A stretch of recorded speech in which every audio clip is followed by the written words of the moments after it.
On the evening of July 5 at around 5:00 p.m., a dam in Tuanzhou-Dajing, Huasong County, Hunan Province, suddenly burst.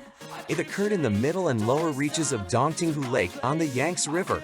By 9 a.m. on July 6, the gap had widened to 226 meters. The rushing flood flooded villages and farmland, forcing local residents to evacuate urgently. Overnight, Tuanzhou-Dajing was engulfed by the flood.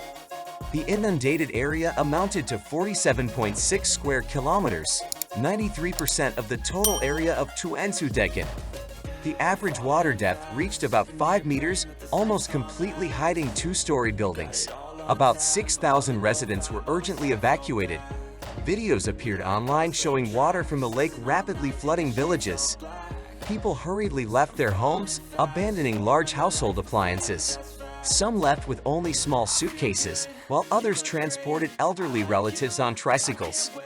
The mass evacuation caused traffic jams and accidents on the roads. After the main dam was breached, the second line of defense, the Qianchuan Dam between Tuanzhou and Qianan, became critical. This 14.4-kilometer-long earthen dam, just 2 kilometers from the breach, has rarely been used for flood protection since 1996 and has been poorly maintained. Experts said that by the afternoon of July 6, as water rushed to the dike, the pressure on the dike had increased, leading to higher soil moisture and signs of seepage.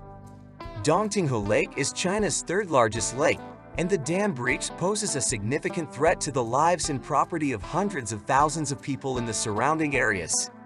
Despite intensive attempts to patch the breach, the strong current carried away rocks and concrete blocks. Experts suggested waiting for the water flow to decrease before continuing the repair work. By 1 p.m. July 6, water levels inside and outside the breach had roughly equalized, creating initial conditions for closure. Hundreds of trucks, barges, and 28 caissons were mobilized to fill the breach with sand and gravel. By the morning of July 7, 51 meters of the breach had been sealed. In addition to Tuanzhou, problems arose elsewhere. On the southeast side of Dongtinghu Lake, a leak was discovered in the dam of the Jufan Reservoir on July 6. Although authorities denied rumors of a breach, experts found muddy water seeping through an old culvert. Emergency repair work was launched and more than 1,000 people were evacuated from the surrounding area. Huayanghu Lake in the lower reaches of the Yangtze was also threatened. Videos taken by local residents on July 6 show that the water level in the lake is several meters higher than the level of the road behind the dam, creating a critical situation. It is noteworthy that just a few days before the Tuanzhou Dam burst, the Hunan provincial government boasted of its flood control achievements. However, the ruptured Tuanzhou Dam was not included in a major 8.5 billion yuan project to reinforce dikes in the Dongtinghu Lake area. History shows that similar disasters have happened before.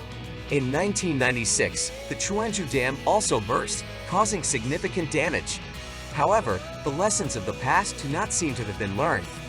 The flooding highlights the diminishing capacity of Dongtinghu Lake to store floodwater. Under CCP rule, the lake has shrunk from about 4,200 square kilometers in 1949 to about 1,100 square kilometers today, only a quarter of its original size. This is due to large-scale land reclamation, reduced water inflow, and increased siltation. The CCP's policy of conquering nature led to large-scale land reclamation around Dongtinghu Lake, creating polders protected by dikes. This has caused significant siltation outside the dams, gradually raising the lake bed above the surface and surrounding farmland, leading to flooding inside the polders. The completion and operation of the Three Gorges Dam has further accelerated the shrinkage of Lake Dongtinghu. The store clean water, discharge turbid water strategy significantly reduced the inflow of water into the lake during the interflood period. Although the discharged water was clear, it increased bank erosion. Slow water flow reduced the ability to transport sediment, resulting in prolonged low water levels and increased siltation of the lake.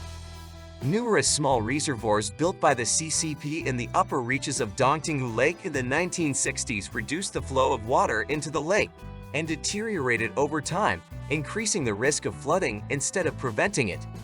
For CCP officials, water problems are a constant source of profit. They require ongoing projects and investments, creating opportunities for profit and increasing local GDP figures. Floods offer several advantages for officials. They can demonstrate party loyalty, fight against the elements, gain political capital, create a populist image, and stimulate the economy through reconstruction work. The CPC has always promoted water management projects, which have been ongoing since the party came to power. Built reservoirs and dams are like time bombs for the public and can be used to flood areas when convenient. Officials can then argue for further construction of hydroelectric structures to prevent flooding and generate electricity, aligning public opinion with their policies. Thank you for watching this video. If you enjoyed the content, please give it a like and subscribe to our channel for further updates. We wish you safety and prosperity. Take care of yourself and your loved ones.